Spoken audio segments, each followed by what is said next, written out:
شاذر نے دوستی کے نام پہ معاذ کو بہت زیادہ کلوز کر لیا ہے، اسی لیے تو معاذ اپنی اور شفا کی ہر پرسنل بات شاذر سے شیئر کرنے لگ جائے گا۔ جب معاذ شاذر کو بتاتا ہے کہ شفا اس سے ناراض ہے تو شاذر سوچتا ہے کہ وہ شفا کے لیے کیک اور چاکلیٹس لے کے بھیجے گا، لیکن معاذ کو بالکل بھی اندازہ نہیں ہے کہ شاذر کی نظر اس کی بیوی پر ہے۔ جب شاذر پھول، گجرے اور چاکلیٹس وغیرہ لیتا ہے تو معاذ سمجھے گا کہ اپنی گرل فرینڈ کے لیے لے رہا ہے، لیکن معاذ تب حیران ہو جاتا ہے جب شاذر کہتا ہے کہ یہ شفا کو دے دینا۔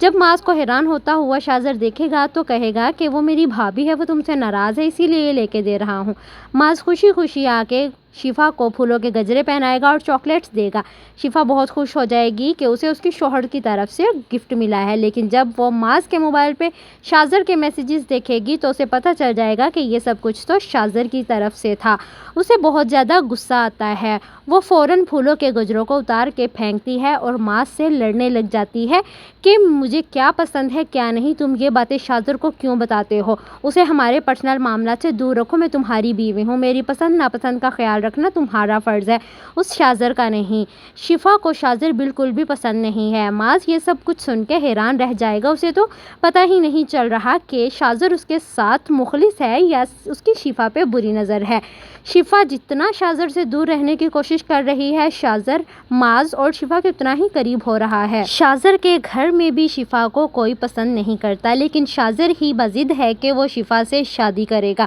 اور وہ ہر ممکن کوشش کرے گا شفا اور معاذ کی شادی کو توڑوانے کی۔ شاذر کی وجہ سے شفا اب معاذ سے ناراض رہنے لگ جاتی ہے کہ وہ شاذر سے کیوں ملتا ہے، اس سے اپنی دوستی کو ختم کرے، کیونکہ شفا کو شاذر پسند نہیں ہے، لیکن معاذ اپنے مالی مفاد کے لیے شاذر کے ساتھ جڑا ہوا ہے، اسی لیے وہ فی الحال کچھ نہیں بولتا۔ تیمور کو شفا ایک آنکھ نہیں بھاتی، وہ اسے 2 ٹکے کی لڑکی کہتا ہے اور شاذر کو سمجھاتا ہے کہ تم میری کمپنی کے اگلے چیئرمین بننے والے ہو، کہ انسان کو تباہ و برباد کرنے کے لیے ایک چنگاری ہی کافی ہوتی ہے، لیکن شاذر اسے یہ جواب دیتا ہے کہ میں خود جل کے راکھ ہونے کے لیے تیار ہوں۔ جب شاذر کا باپ شفا کو 2 ٹکے کی لڑکی کہتا ہے تو شاذر اپنے باپ سے بھی الجھ پڑتا ہے اور بہت غصہ کرتا ہے۔